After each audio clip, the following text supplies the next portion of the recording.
We live in fear of the person who coughed right next to you, or the person down the street who doesn't look that well. Oh my God, I got to stay away from them.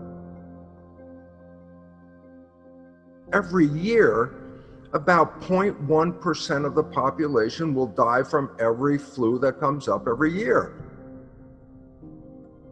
It's not different than flu, it's just a bad flu. It's dangerous except for this: it can be treated.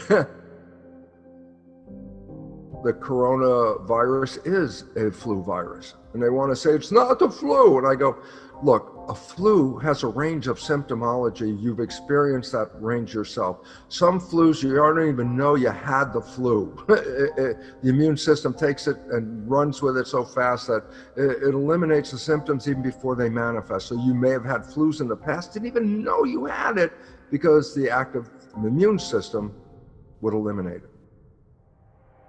First of all, let's understand something. What is a flu and what is cold season all about? There are a number of different viruses, rhinoviruses and coronaviruses, that annually show up every year and bring us all the symptoms of a flu or a cold. The viruses that affect the respiratory system, where the air is coming in and going out, air is coming in and going out, are viruses that actually replicate at temperatures below body temperature.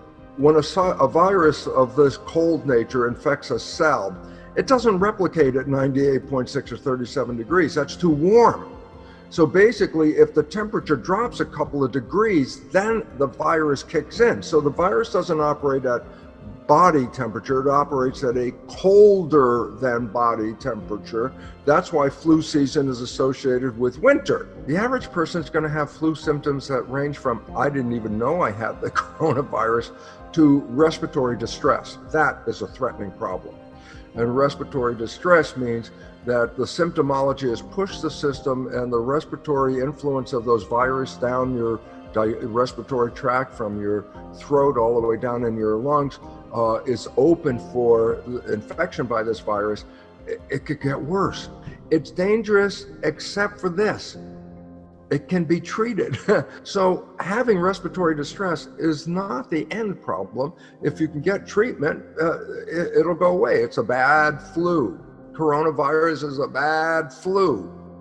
The largest portion of the population is not going to die, even though the news media threat is, they didn't come on and say, flu season is going to be aggressive this year, take care of yourself. No, they come on and say, aggressive flu is going to kill up to millions of people. And it's like, jeez.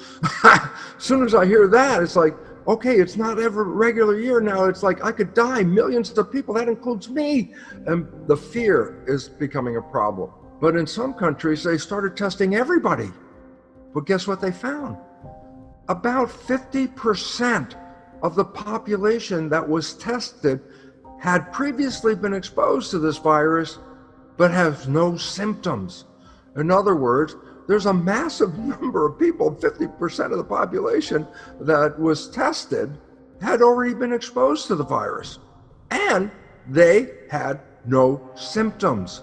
It means a very important fact, that their immune system is working so good that even though they were exposed to the virus, that virus was not able to overtake the system because of the strength of their immune system. The bigger problem you have is the fear of the virus. In a fear response, the biology of the body changes to put energy into escaping the fear. That proverbial fear is the saber-toothed tiger that chases us.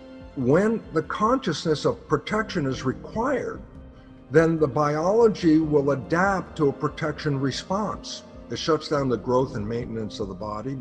It shuts down the immune system. Stress shuts down the immune system to conserve energy. We're all going to manage the coronavirus. Yes, you could get a respiratory problem and it could be distressing, but guess what? It's not that it can't be treated. It can be treated.